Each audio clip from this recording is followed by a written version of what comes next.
আশা করি সকলে ভালো আছেন। আর সেনাবাহিনী কি করতে পারবে, মানে ম্যাজিস্ট্রেসি পাওয়ার, মানে ম্যাজিস্ট্রেট যে পাওয়ার প্রয়োগ করবে সেনাবাহিনী সেই পাওয়ারটা প্রয়োগ করতে পারবে। আগামী 2 মাসের জন্য নির্বাহী ম্যাজিস্ট্রেটের ক্ষমতা পেয়েছেন বাংলাদেশ সেনাবাহিনী কমিশন প্রাপ্ত কর্মকর্তারা। এটা 17 সেপ্টেম্বর রাষ্ট্রপতির আদেশক্রমে জনপ্রশাসন মন্ত্রণালয়ের সিনিয়র সহকারী সচিব জেতি স্বাক্ষরিত এক প্রজ্ঞাপনে তথ্য জানানো হয়েছে। প্রজ্ঞাপন জারির তারিখ থেকে পরবর্তী 60 দিন জন্য সেনা কর্মকর্তাদের এই ক্ষমতা দেওয়া হয়েছে। তা আজকে আলোচনার বিষয় হলো যে বাংলাদেশ সেনাবাহিনী কমিশন প্রাপ্ত অফিসাররা কি কাজ করতে পারবে এবং কি কাজ করতে পারবে না, সেটা ফৌজদারি কার্যবিধির 1898 এই ধারার তারা কয়েকটা ধারা প্রয়োগ করতে পারবে, যেগুলো ধারা প্রয়োগে যে ধারাগুলো আমাদের সকলের কম বেশি জানা উচিত। যদি আমরা সেই ধারা সম্পর্কে যদি না জানি, তাহলে দেখা যাবে যে আমাদের হয়তো বিভিন্ন ধরনের ফল্ট বা বিভিন্ন সমস্যা আমরা পড়তে পারি। তাই আজকে আসার মূল উদ্দেশ্য হচ্ছে যে বাংলাদেশ সেনাবাহিনী যে ফৌজদারি কার্যবিধি যে ধারাগুলো প্রয়োগ করবে তারা সেই ধারাগুলো বিষয়ে আলোকপাত করা। তা আমরা জানি যে ফৌজদারি কার্যবিধি 1 থেকে 565টা ধারা আছে। এই 1 থেকে 565টা ধারার মধ্যে যে ধারাগুলো তারা প্রয়োগ করতে পারবে সেগুলো হচ্ছে 64, 65, 64 ধারা, 65 ধারা, 83 ধারা, 84 ধারা, 86 ধারা, 95, 2 ধারা, 100 ধারা, 105 ধারা, 107, 109, 110, 126, 127, 128, 130, 133 ও 142 ধারা। তো এখন আমরা জানবো যে 64 ধারা আসলে কি আছে, 64 ধারার বিষয়বস্তুগুলো কি। 64 ধারা বলা আছে ম্যাজিস্ট্রেটের উপস্থিতিতে সংগঠিত অপরাধ। যদি কোনো ম্যাজিস্ট্রেটের উপস্থিতিতে কোনো সংগঠিত অপরাধ সংগঠিত হয়, সেই অপরাধে ম্যাজিস্ট্রেট তখন সে তৎক্ষণাৎ সিদ্ধান্ত নিতে পারে এবং ওই সংগঠিত অপরাধের সাথে যারা জড়িত থাকবে তাদের গ্রেপ্তার বা বিভিন্ন ধরনের পলিসি অবলম্বন করতে পারে, যেটা ম্যাজিস্ট্রেটের সামনে যে সংগঠিত অপরাধ সংগঠিত 64 ধারা সেটা তারা প্রয়োগ করতে পারবে। এটাতে বলা হয়, ইংলিশে বলা হয় offence committed in magistrate presence, তার মানে ম্যাজিস্ট্রেটের উপস্থিতিতে সংগঠিত অপরাধ। আর 65 ধারা বলা আছে যে গ্রেপ্তার করার ক্ষমতা বা তার উপস্থিতিতে গ্রেপ্তার নির্দেশনা যার জন্য তিনি গ্রেপ্তারি পরোয়ানা জারি করতে পারেন, অর্থাৎ ম্যাজিস্ট্রেট কর্তৃক বা তার উপস্থিতিতে গ্রেপ্তার, মানে ম্যাজিস্ট্রেট নিজে স্বয়ং থেকে যারা অপরাধটি সংগঠিত করবে তাদের গ্রেপ্তার করার নির্দেশ দিতে পারে। বলা আছে যে 83, 84, 86 এটা হচ্ছে ওয়ারেন্ট অনুমোদন করার ক্ষমতা বা ওয়ারেন্টের অধীনে গ্রেপ্তারকৃত অভিযুক্ত ব্যক্তিকে অপসারণের আদেশ দেওয়ার ক্ষমতা। তাহলে আমরা 83 ধারা দেখতে পাই যে ইখতিয়ারের বাহিরে কার্যকর করার জন্য প্রেরিত পরোয়ানা, মানে ফৌজদারি কার্যবিধি 83 ধারা যে বিষয়টা বলা আছে সেটা হচ্ছে যে ইখতিয়ারের বাইরে কার্যকর করার জন্য প্রেরিত পরোয়ানা, অর্থাৎ কোনো যদি ওয়ারেন্ট তারা জারি করতে হয়, কোনো পরোয়ানা ইস্যু যদি তারা জারি করতে চায়, সেটা যদি দেখা যাচ্ছে যে তাদের এরিয়ার বাইরে, তখন এই 83 ধারা অনুযায়ী যে পলিসি আছে সেই পলিসি তারা অবলম্বন করতে পারবে। আর 83-1 উপধারায় বলা আছে যে স্থানীয় সীমারেখার বাইরে পরোয়ানা কার্যকর করার প্রয়োজন হলে আদালত পরোয়ানাটি যে এলাকার কার্যকর করতে হবে সে এলাকার নির্বাহী ম্যাজিস্ট্রেট, মানে আদালতের ইখতিয়ারের বাইরে যদি কোনো আসামি বা কাউকে যদি গ্রেপ্তার করার প্রয়োজন হয়, তখন আদালত করে কি, তখন যে আদালতে ওই অপরাধী থাকার কথা সেই আদালতের ইখতিয়ারে যে নির্বাহী ম্যাজিস্ট্রেট থাকে বা জেলা পুলিশ সুপারিনটেন্ডেন্ট থাকে, তাদেরকে ওই গ্রেপ্তারি পরোয়ানা বা ওই লোককে গ্রেপ্তার করার জন্য আদালত একটা আদেশ দেয়। সেই আদেশটা এখন এই গ্রেপ্তার করার জন্য সেই আদেশটা এখন বাংলাদেশ সেনাবাহিনী কমিশন প্রাপ্ত যারা অফিসার তাদেরকে এটা এখন তারা প্রয়োগ করতে পারবে এই 2 মাসে।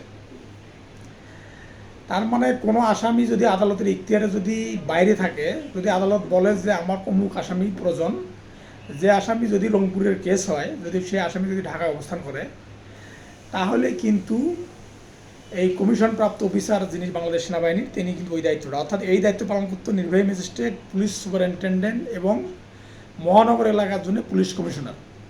তো সেই ক্ষমতা কিন্তু বাংলাদেশ কমিশন অফিসার এখন প্রয়োগ করতে পারবে। সিএসি দ্বারা বলা আছে যে গ্রেপ্তারকৃত ব্যক্তিকে ম্যাজিস্ট্রেট নিকটে হাজির করার পর ম্যাজিস্ট্রেট যে পদ্ধতি অনুসরণ করবেন, মানে গ্রেপ্তারকৃত ব্যক্তিকে ম্যাজিস্ট্রেটের নিকটে হাজির করার পর ম্যাজিস্ট্রেট যে পদ্ধতি অনুসরণ করবেন, অর্থাৎ সিএসি ধারায় ম্যাজিস্ট্রেট যে পদ্ধতি অনুসরণ করবেন ঠিক সেই একই পদ্ধতি বাংলাদেশ সেনাবাহিনী কমিশন প্রাপ্ত অফিসার সেই পদ্ধতি প্রয়োগ করতে পারবে। আর 95(2) ধারা বলা আছে যে অন্য কোনো নির্বাহী বা জুডিশিয়াল ম্যাজিস্ট্রেট বা পুলিশ কমিশনার বা জেলা পুলিশ সুপারিনটেন্ডেন্টের মতো এইরূপ কোনো দলিল, পার্সেল বা বস্তু এইরূপ কোনো উদ্দেশ্যে প্রয়োজন হলে তিনি উক্ত জেলা magistrate, chief judicial magistrate, chief metropolitan magistrate বা আদালতের আদেশ সাপেক্ষে ক্ষেত্রমতে ডাক ও টেলিগ্রাফ বিভাগ দ্বারা তল্লাশি পরিচালনা করিবার বা উক্ত দলিল, পার্সেল বা ব্যক্তি আটক করিবার ব্যবস্থা করতে পারিবেন। মানে যদি কোনো ডকুমেন্ট যদি আটক করার প্রয়োজন হয় বা কোনো ডকুমেন্ট যদি আদালত দেখতে চায়, সেটা আগে কিন্তু chief judicial magistrate, chief metropolitan magistrate এবং জেলা ম্যাজিস্ট্রেট এইগুলো ক্ষমতা দ্বারা আদালতের অনুমতি সাপেক্ষে তারা এই সমস্ত ক্ষমতা প্রয়োগ করতে পারত। কিন্তু সেম ক্ষমতা এখন বাংলাদেশ সেনাবাহিনী কমিশন প্রাপ্ত অফিসার যারা তারাও এই ক্ষমতা প্রয়োগ করতে পারবে। 100 ধারা বলা আছে যে ভুলভাবে বন্দি ব্যক্তিদের হাজির করার জন্য অনুসন্ধান ওয়ারেন্ট জারি করার ক্ষমতা, মানে বেআইনিভাবে আটক ব্যক্তির জন্য তল্লাশি, যেটাকে আমরা সার্চ ফর পারসন রংফুলি কনফাইন্ড যেটাকে বলি, অর্থাৎ বেআইনিভাবে কোনো ব্যক্তিকে যদি কেউ আটক করে রাখে তাহলে তাকে উদ্ধার করার ক্ষমতা যে নির্বাহী ম্যাজিস্ট্রেট প্রয়োগ করত, ঠিক একই ক্ষমতা এটা নির্বাহী ম্যাজিস্ট্রেটের পাশাপাশি যখন কোনো মেট্রোপলিটন ম্যাজিস্ট্রেট, প্রথম শ্রেণী ম্যাজিস্ট্রেট বা নির্বাহী ম্যাজিস্ট্রেট এরূপ বিশ্বাস করার কারণ থাকে যে কোনো ব্যক্তিকে এরূপ অবস্থায় আটক রাখা হয়েছে যে অপরাধের শামিল, তাহলে তিনি বেআইনিভাবে আটক ব্যক্তিকে পুনরুদ্ধারের জন্য তল্লাশি পরোয়ানা ইস্যু করতে পারবেন। যদি মানে অর্থাৎ নির্বাহী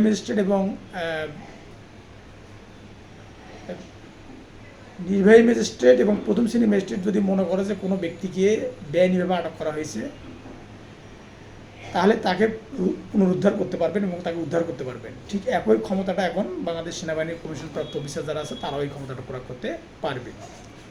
তবে এই বেআইনিভাবে আটক ব্যক্তিকে উদ্ধারের যে কৌশল বা পদ্ধতি, সেটা কিন্তু আবার প্রতিকার একটা আছে। সেই প্রতিকারটা কি, 96-100 ধারার তল্লাশি পরোয়ানা বাতিলের জন্য দ্বারা যদি একটা রিভিশন করা যাবে।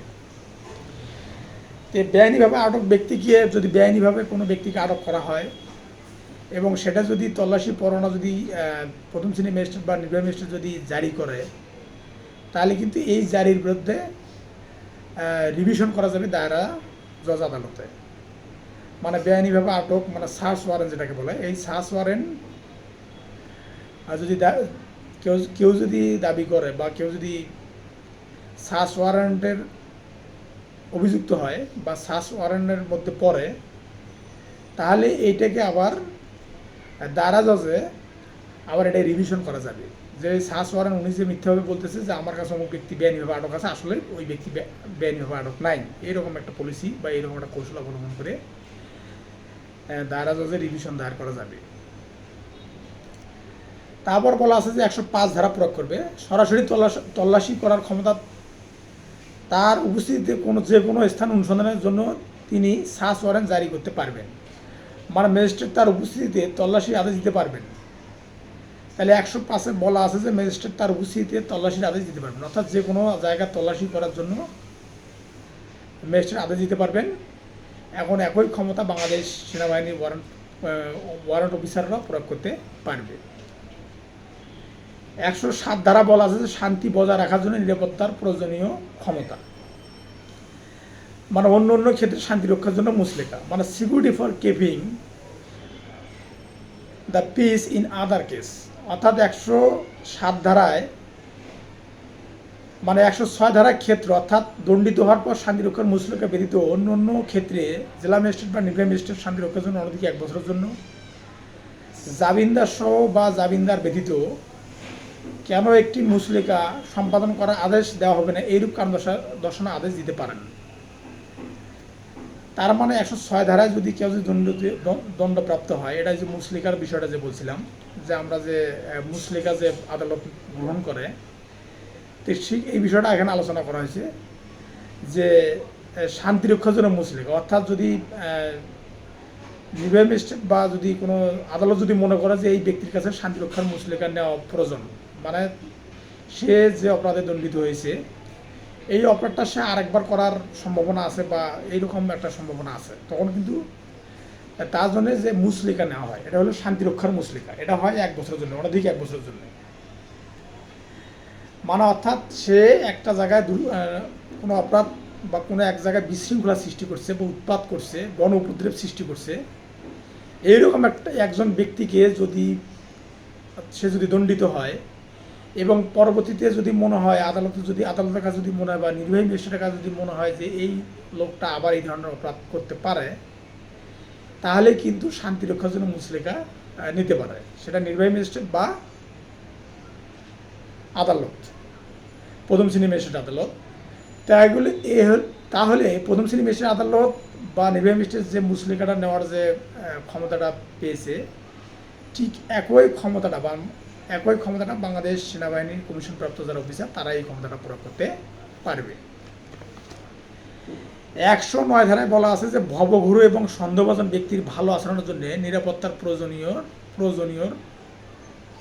প্রয়োজনীয়তার ক্ষমতা, মানে ভবে ঘুরে বা সন্দেহজনক ব্যক্তিদের সদাচরণের মুচলেকা, মানে এই যে ভবঘুরে বা সন্দেহভাজন ব্যক্তি ভালো আচরণের জন্য নিরাপত্তার প্রয়োজনীয় ক্ষমতা, মানে ভবঘুরে বা সন্দেহভাজন ব্যক্তি যারা আগে সন্দেহের তালিকায় ছিল, মানে সন্দেহভাজন ব্যক্তি যারা ছিল বা যাদের কোনো কাজ নেই, ভবঘুরে যাদের নির্দিষ্ট কোনো কাজ নাই, এই সমস্ত ব্যক্তির জন্য একটা মুচলেকা নেওয়া হতো। আদালত বা জেলা ম্যাজিস্ট্রেট বা যে কোনো নির্বাহী ম্যাজিস্ট্রেট এই সমস্ত ব্যক্তির জন্য একটা মুচলেকা নিতেন। ঠিক একইভাবে যদি কাউকে সন্দেহ হয় বা ভবঘুরে বা যার কোনো নির্দিষ্ট কোনো স্পেসিফিক কোনো কাজ নাই, যদি এরকম যদি কোনো ব্যক্তি যদি মনে করেন, কেউ যদি মনে করে, তাহলে এই ধরনের ব্যক্তির কাছ থেকেই মুচলেকা নিতে পারবে। এখানে জেলা ম্যাজিস্ট্রেট বা যে কোনো নির্বাহী ম্যাজিস্ট্রেট ভবঘুরের সন্দেহভাজন ব্যক্তিদের অনধিক 1 বছরের জন্য জামিনদার সহ বা জামিনদার ব্যতীত, মানে জামিনদার হলেও চলবে বা না হলেও চলবে, হলে ভালো, মানে মুচলেকা সম্পাদনের আদেশ দিতে পারবে। এই 109 ধারার আদেশের বিরুদ্ধে আপিল হবে, এটা 106 ধারায় মানে আপিল করা যাবে। মনে করে যে একজন ব্যক্তি আসলে নির্দিষ্ট কাজ করে, কিন্তু নির্বাহী ম্যাজিস্ট্রেটের কাছে বা আদালতের কাছে মনে হচ্ছে যে সে আসলে নির্দিষ্ট কোনো কাজ করে না বা তার কাজের কোনো প্রপার প্রয়োজনীয় তথ্য সে দিতে পারতেছে না, সেক্ষেত্রে আদালত বা নির্বাহী ম্যাজিস্ট্রেট যদি মনে করে যে তার 1 বছরের একটা সদাচরণের জন্য মুচলেকা প্রয়োজন বা মুচলেকা দরকার, তাহলে নিতে পারবে। কিন্তু এই মুচলেকার বিরুদ্ধে আপিল করা যাবে 406 ধারা দ্বারা আদালতে আপিল করা যাবে। তাহলে 109 ধারায় আপিল করা যাবে 406 ধারা অনুযায়ী। তার ভালো আচরণের জন্য নিরাপত্তার প্রয়োজনীয় ক্ষমতা, মানে অভ্যাসগত অপরাধীদের সদাচরণের মুচলেকা, এটা 110 ধারা, মানে security for good behaviour from habitual offenders. হ্যাঁ, মানে অভ্যাসগত অপরাধীদের সদাচরণের মুচলেকা। তাহলে এটা কিন্তু কোনো জেলা ম্যাজিস্ট্রেট বা নির্বাহী ম্যাজিস্ট্রেট সংবাদ পান যে তার স্থানীয় বা অন্য কোনো যে কোনো সরকারি সরকার মানুষেরাধীন অধিক্ষেত্রের মধ্যে কোনো ব্যক্তি আছে যে, মানে যদি কোনো নির্বাহী ম্যাজিস্ট্রেট বা জেলা ম্যাজিস্ট্রেট যদি মনে করে যে তার ইখতিয়ারাধীন বা তার এলাকার মধ্যে এইরকম একটা ব্যক্তি পাওয়া গেছে যার কোনো কাজ নাই, যে অভ্যাসগত দস্যু বা তার স্পেসিফিক কোনো প্রমাণ পাওয়া যাচ্ছে না, সেগুলো কোনগুলো, যেমন অভ্যাসগত দস্যু 110 এ অভ্যাসগত দস্যু গৃহ ভাঙ্গা এগুলো ব্যক্তি পাওয়া যায়, মানে গৃহ ভাঙ্গা ব্যক্তি, মানে অর্থাৎ যেগুলো চোর, শীত কাটিয়ে যেগুলো চুরি করে, এই ধরনের ব্যক্তি, চোর বা জালিয়াত। বা 100B হলো অভ্যাসগতভাবে চোরাই মাল জেনেও চোরাই মাল গ্রহণকারী। 100C হলো যে অভ্যাসগতভাবে চোরদের রক্ষা করে বা আশ্রয় দিয়ে বা চোরাই মাল লুকাতে বা পাচার করতে সাহায্য করে। তারপরে 110 হচ্ছে অভ্যাসগতভাবে লোক অপহরণ, বলপূর্বক বা ধোঁকা দিয়ে মানুষ হরণ করে, বলপূর্বক সম্মতি আদায় করে, প্রতারণা বা ক্ষতি সাধন করে। অর্থাৎ দণ্ডবিধি 1860 দণ্ডবিধি 1860 সালের 489 এ থেকে 489 489 এবং 489 এবং 489 যে শাস্তিযোগ্য কোনো অপরাধ করে বা করার চেষ্টা করে বা করতে প্ররোচনা দেয় এইরকম ব্যক্তি। আবার 110 ইতিহাসে অভ্যাসগতভাবে শান্তি ভঙ্গ সম্পৃক্ত কোনো অপরাধ করে বা করার চেষ্টা করে বা করার প্ররোচনা দেয় এইরকম ব্যক্তি। আবার 110 এপে আছে এইরূপ দুঃসাহসী বা বিপজ্জনক যে তাকে মুচলেকা ব্যতীত মুক্ত রাখা সমাজের পক্ষে বিপজ্জনক। যেমন কিছু লোক আছে উচ্ছৃঙ্খল টাইপের, তারা অনেকবার জেলে তাদের সাজা হয়েছে, কিন্তু এখন আদালত বা নির্বাহী ম্যাজিস্ট্রেট মনে করতেছে যে এইরকম লোকের মুচলেকা ছাড়া তাকে মুক্তভাবে ঘুরতে দেওয়া অসম্ভব, মানে যে কোনো সময় সে যে কোনো ঘটনা ঘটাইতে পারে। তো তখন ম্যাজিস্ট্রেট সদাচরণের জন্য 3 বছরের জন্য মুচলেকা নিতে পারে। এটা জামিনদার সহ হতে পারে বা জামিনদার ব্যতীতও হতে পারে, সে মুচলেকা নিতে পারে। তাহলে মূল কথা হলো 110 ধারার মূল কথা হলো যে যারা অভ্যাসগত দস্যু, চোর, ডাকাত, তারপর মানুষের ঘর ভাঙ্গে যারা যন্ত্রপাতি যাদের কাছে পাওয়া যায়, বিশেষ করে যারা ঘর ভেঙে মোটরসাইকেল চুরি, প্রাইভেট কার চুরি, বিভিন্ন ধরনের চুরি করে জীবিকা নির্বাহ করে, এই সমস্ত ব্যক্তি 110 ধারা তাদের জন্য মুচলেকা নেওয়া যাবে এবং তাদেরকে গ্রেপ্তারও করা যাবে। এই যে মুচলেকাটা নেবে সেটা হবে 3 বছরের জন্য মুচলেকাটা, যেন 3 বছর যারা এই ধরনের কাজ তারা না করে সেই জন্য মুচলেকা নেবে। এবং এটা জামিনদার লাগতেও পারে, আবার নাও লাগতে পারে। তাহলে 126 ধারা বলা আছে জামিনদারের অব্যাহতি, মানে একজন নির্বাহী ম্যাজিস্ট্রেট বা আদালত যে জামিনদার হয় তার অব্যাহতি দিতে পারে। তাহলে জামিনদারের অব্যাহতি এটা হলো ডিসচার্জ অফ সিউরিটি।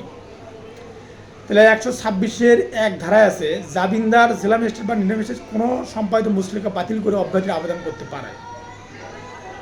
মানে জামিনদার জেলা ম্যাজিস্ট্রেট বা নির্বাহী ম্যাজিস্ট্রেট কোনো সম্পাদিত মুচলেকা বাতিল করে অব্যাহতির আবেদন করতে পারে জামিনদার।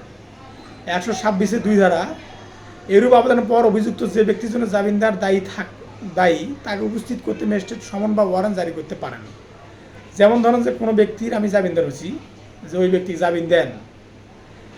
এখন যে ব্যক্তির আমি জামিনদার, যে ব্যক্তিকে জামিন দেওয়া হয়েছে ওই ব্যক্তিকে কিন্তু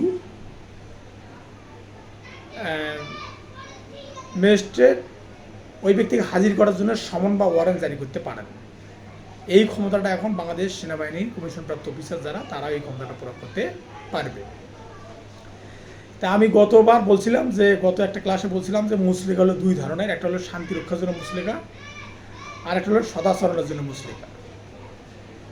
তাহলে 106 ধারায় দণ্ডিত হওয়ার পর শান্তি রক্ষার মুচলেকা, এটা হলো 106 ধারায়। হ্যাঁ, আর দণ্ডিত হওয়া ব্যতীত শান্তি রক্ষার জন্য মুচলেকা হলো 107 ধারা। আবার সদাচরণের মুচলেকা এটা আবার দুটা শ্রেণী আছে। সেটা হচ্ছে যে রাষ্ট্রদ্রোহীমূলক বিষয় প্রচারকারী হতে সদাচরণের মুচলেকা, এটা হচ্ছে 108 ধারা। মানে অর্থাৎ রাষ্ট্রের বিরুদ্ধে অপরাধ বা ষড়যন্ত্র করা যদি কোনো ব্যক্তি যদি করে, এইরকম ব্যক্তির জন্য মুচলেকা নেওয়া হয় 108 ধারায়। আবার যেটা ভবঘুরে, যেটা নির্দিষ্ট কোনো কাজ নাই, কি করে না করে সে নিজে জানে না, কখনো চুরি করে, কখনো ডাকাতি করে, কখনো মানুষ অপহরণ করে, এইরকম ভবঘুরের ব্যক্তির জন্য সদাচরণের মুচলেকা হলে 109 ধারায়। আর যেটা অভ্যাসগত আসামি সেটার জন্য সদাচরণের মুচলেকা হলে 110 ধারায়। তাহলে অভ্যাসগত আসামি কোনগুলো? যেগুলো ধরেন যে চুরি করার অপরাধে একবার জেল খাটছে, আবার চুরি করছে, আবার জেল খাটছে, আবার চুরি করছে, এই হলো অভ্যাসগত, যেগুলো হলো অভ্যাসগত ক্রিমিনাল বা অভ্যাসগত ব্যক্তি, তাদের জন্য সদাচরণের মুচলেকা হলে 110 ধারায়। এটা বলা আছে 127 ধারা বেআইনি সমাবেশ ছত্রভঙ্গ করার আদেশ দানের ক্ষমতা। তাহলে ম্যাজিস্ট্রেট বা পুলিশ অফিসারের আদেশে জনসমাবেশ ছত্রভঙ্গ করণ, মানে ফৌজদারি কার্যবিধির 127 ধারায় বলা আছে ম্যাজিস্ট্রেট বা পুলিশ অফিসারের আদেশে যে কোনো জনসমাবেশ কী করা যাবে, ছত্রভঙ্গ করা যাবে। এটা এখন বাংলাদেশ সেনাবাহিনী কমিশনপ্রাপ্ত অফিসার যারা আছে তারা এটা প্রয়োগ করতে পারবে। এখানে বলা আছে যে কোনো নির্বাহী ম্যাজিস্ট্রেট বা থানার ভারপ্রাপ্ত কর্মকর্তা বেআইনি সমাবেশ বা 5 বা ততোধিক ব্যক্তির সমাবেশকে ছত্রভঙ্গ করার আদেশ দিতে পারেন। এই 127 ধারায় বলা আছে। এটা 128 ধারায় বলা আছে বেআইনি সমাবেশ ছত্রভঙ্গ করার জন্য বেসামরিক শক্তি ব্যবহার করার ক্ষমতা। তাহলে ছত্রভঙ্গ করার জন্য বেসামরিক শক্তি প্রয়োগ মানে use of civil force to disperse, মানে যে কোনো ম্যাজিস্ট্রেট বা থানার ভারপ্রাপ্ত কর্মকর্তা বাংলাদেশে স্থলের নৌ বিমান বাহিনী মানে অর্থাৎ বাংলাদেশের স্থল, তারপর নদীপথে, তারপর আকাশপথে, মানে এরূপ পুরুষ ব্যক্তির সহজে দাবি করতে পারবেন। অর্থাৎ যে কোনো ম্যাজিস্ট্রেট বা থানা ভারপ্রাপ্ত কর্মকর্তা বাংলাদেশের পানিপথে, স্থলপথে, আকাশপথে শান্তি রক্ষা করার জন্য যে কোনো ক্ষমতা তারা প্রয়োগ করতে পারবে। সেই বিষয়ে বলা আছে যে 128 ধারায়। 130 ধারা বেআইনি সমাবেশ ছত্রভঙ্গ করার জন্য সামরিক শক্তি ব্যবহার করার ক্ষমতা। এটি অলরেডি সামরিক শক্তি দেওয়া আছে, তারপর এটি যোগ করা হয়েছে যে জনসমাবেশ ছত্রভঙ্গ করার জন্য ম্যাজিস্ট্রেট কর্তৃক প্রয়োজনীয় আনন্দ কমান্ডিং অফিসারের কর্তব্য। অর্থাৎ ম্যাজিস্ট্রেট যদি মনে করে 130 ধারা যদি ম্যাজিস্ট্রেট যদি মনে করে যে কোনো জনসমাবেশকে ভঙ্গ করার জন্যে মানে সেনাবাহিনীর প্রয়োজন, তাহলে সেই ম্যাজিস্ট্রেট সেনাবাহিনীর সহায়তা নিতে পারবে। এখন সেটা যেহেতু বাংলাদেশ সেনাবাহিনী এখন সরাসরি সেটা প্রয়োগ করতে পারবে। যে কোনো বেআইনি সমাবেশ ছত্রভঙ্গ করার জন্য তারা সামরিক শক্তি প্রয়োগ করতে পারবে। কমান্ডিং অফিসার জনসমাবেশ ছত্রভঙ্গ করার জন্য গ্রেপ্তারও আরোপ করতে পারবে। এখন যদি নির্বাহী ম্যাজিস্ট্রেট যদি যে কোনো জনসমাবেশকে যদি ছত্রভঙ্গ করতে চান, এখন দেখা গেলো ছত্রভঙ্গ করার জন্য কোনো ব্যক্তিকে আটক করা বা গ্রেপ্তার করা, তাহলে তারা সেটা করতে পারবে। 133 ধারা বলা আছে যে স্থানীয় উপদ্রব নিয়ন্ত্রণের ক্ষেত্র বিশেষে ব্যবস্থা হিসেবে আদেশ জারি করার ক্ষমতা, মানে উপদ্রব অপসারণের জন্য শর্ত সাপেক্ষে আদেশ, মানে conditional order for removal of nonsense. এটা 133-এর 1 ধারা বলা আছে কোনো জেলা ম্যাজিস্ট্রেট বা যে কোনো নির্বাহী ম্যাজিস্ট্রেট পুলিশ রিপোর্ট বা অন্য কোনোভাবে সংবাদ পেয়ে বা প্রয়োজন অনুসারে সাক্ষ্য যদি তারা পায় তো গ্রহণ করে নিচের পদক্ষেপ গ্রহণ করতে পারবে। তো তারা কি পদক্ষেপ নিতে পারবে? কোনো পথ, নদী বা খাল হতে বা সর্বসাধারণের ব্যবহার্য কোনো স্থান হতে কোনো বেআইনিভাবে প্রতিবন্ধকতা বা উপদ্রব অপসারণ করতে পারবে। 2 নম্বর, কোনো ব্যবসা বা পেশা পরিচালনা বা কোনো মালপত্র বা পণ্যদ্রব্য রাখা স্থানীয় বাসিন্দাদের স্বাস্থ্য শারীরিক আরাম আয়েসের পক্ষে ক্ষতিকর এবং সেই জন্য এরূপ ব্যবসা বা পেশা নিষিদ্ধ বা নিয়ন্ত্রিত হওয়া প্রয়োজন। এরূপ মালপত্র পণ্যদ্রব্য অপসারণ করা দরকার এবং এর সংরক্ষণ নিয়ন্ত্রিত হওয়ার প্রয়োজন বা কোনো গৃহের নির্মাণ কার্য বা বিস্ফোরক বা অগ্নি বিপদ ঘটানোর আশঙ্কাযুক্ত কোনো দ্রব্য হস্তান্তর প্রতিহত করা বা বন্ধ করতে তারা পারবে। তারপরে কোনো গৃহ বা তাঁবু বা কাঠামো বা কোনো বৃক্ষ এরূপ অবস্থায় আছে যে তা সম্ভবত ভেঙে পড়বে, এর ফলে নিকটবর্তী স্থানে বসবাসকারী বা ব্যবসায়ী পরিচালনাকারী যে কোনো প্রতিষ্ঠানের সমস্যা হতে পারে। তো সেগুলো তারা কী করতে পারবে? সেগুলো তারা সেই গাছে কাটা বা যে কোনো যদি দেখা যাচ্ছে যে কোনো বিল্ডিং তৈরি করার জন্য ওই বিল্ডিং মানুষের জন্য সমস্যা হয়েছে তাহলে তারা কী করতে পারবে? ওই বিল্ডিংয়ের কার্যক্রম যে কাজ নির্মাণ যে কাজ তা সেটা বন্ধ করতে পারবে। আবার 133-এর 2 ধারা অনুসারে মানে ম্যাজিস্ট্রেট কর্তৃক যথাযথভাবে দেওয়া কোনো আদেশের বিষয়ে কোনো দেওয়ানি আদালতে কোনো প্রশ্ন উত্থাপন করা যাবে না। এইখানে একটা বিষয় বলা আছে যে ম্যাজিস্ট্রেটের যে আদেশটা দিবে, যদি কোনো গাছ কাটা প্রয়োজন হয়, দেখা যাচ্ছে রাস্তার উপরে গাছ পড়ে আছে যে গাছটা যাতায়াতের জন্য বা বাস চলাচল বা ট্রাক চলাচলের জন্য সমস্যা সৃষ্টি করছে, এই গাছটা যদি কোনো ম্যাজিস্ট্রেট কাটা যদি আদেশ দান করে, তাহলে এই আদেশের বিরুদ্ধে কিন্তু কোনো আদালতে দেওয়ানি আদালতে কোনো কিছু দায়ের করা যাবে না। তাহলে এটা এখন বাংলাদেশ সেনাবাহিনী কমিশনপ্রাপ্ত অফিসার এটা প্রয়োগ করতে পারবে। তারপরে সর্বসাধারণের স্থান, প্রকাশের স্থান বলতে রাষ্ট্রের সম্পত্তি, ক্যাম্পিং করার জায়গা এবং স্বাস্থ্য বান্ধব বা আমোদ প্রমোদের জন্য রক্ষিত খোলা জায়গাও বোঝায়। তারপরে 142 ধারা বলা আছে যে অনুসন্ধান হওয়া পর্যন্ত নিষেধাজ্ঞা, অর্থাৎ জনসাধারণ উপদ্রবের ক্ষেত্রে অবিলম্বে ব্যবস্থা হিসেবে আদেশ জারি করার ক্ষমতা। মানে 142-এর এক ধারায় বলা আছে যে 133 ধারা অনুসারে আদেশ প্রদান সব ম্যাজিস্ট্রেট নিষেধাজ্ঞা জারি করতে পারবে। তার মানে যে কোনো আদেশ প্রদান করার জন্য ম্যাজিস্ট্রেট কিন্তু নিষেধাজ্ঞা জারি করতে পারবে। আবার 142-এর 3 ধারায় বলা আছে এই ধারা অনুসারে ম্যাজিস্ট্রেট কর্তৃক সরল বিশ্বাসকৃত কোনো কার্যের বিরুদ্ধে দেওয়ানি মোকদ্দমা চলবে না। এখন বাংলাদেশ সেনাবাহিনীর সরল বিশ্বাসে যদি কোনো কার্য পরিচালনা করে বাংলাদেশ সেনাবাহিনী কমিশনপ্রাপ্ত অফিসার, তাহলে কিন্তু কোনো দেওয়ানি মামলা করা যাবে না। এটা হলো আজকে হলো বাংলাদেশ সেনাবাহিনী যে 60 দিন যারা যে দায়িত্ব পালন করবে বাংলাদেশ সেনাবাহিনী কমিশনপ্রাপ্ত অফিসার, তারা এই সমস্ত ক্ষমতাগুলো প্রয়োগ করতে পারবে। মোদ্দা কথা হচ্ছে যে যার শান্তি রক্ষার জন্য যে ধরনের পদক্ষেপ নেওয়া প্রয়োজন তারা সমস্ত কিছু করতে পারবে। আবার 142-এর 3 ধারায় বলা আছে, 3 উপধারায় বলা আছে যে তারা যদি সরল বিশ্বাসে কোনো কাজ করে তো সেটার কোনো মামলা বা দেওয়ানি মোকদ্দমা করা যাবে না। তাই আমি আশা করি যে সকলের জন্য এটা উপকার হবে এবং বাংলাদেশের বসবাসরত যারা জনসাধারণ রয়েছে তাদের সকলের জন্য এটা প্রয়োজন। যেহেতু আমরা বাংলাদেশে বসবাসকারী, বাংলাদেশের অধিবাসী, বাংলাদেশের নাগরিক, তাই আমাদের এই নিয়মগুলো সকলের মানা উচিত এবং আমাদের সকলে মেনে যেন আমরা বাংলাদেশ সেনাবাহিনীকে সহযোগিতা করতে পারি সেই প্রত্যাশা সবার থাকবে এবং সেই প্রত্যাশা সবাই রাখবেন। এই দেশ যাতে সুষ্ঠু সুন্দর হয় এবং শান্তি শৃঙ্খলা ফিরে আসে এবং এই দেশে যাতে আবারও সুন্দরভাবে গঠিত হয় এবং উন্নত রাষ্ট্রের সমতুল্য হয়, আমরা সেই প্রচেষ্টা সকলেই করব। ধন্যবাদ সকলকে।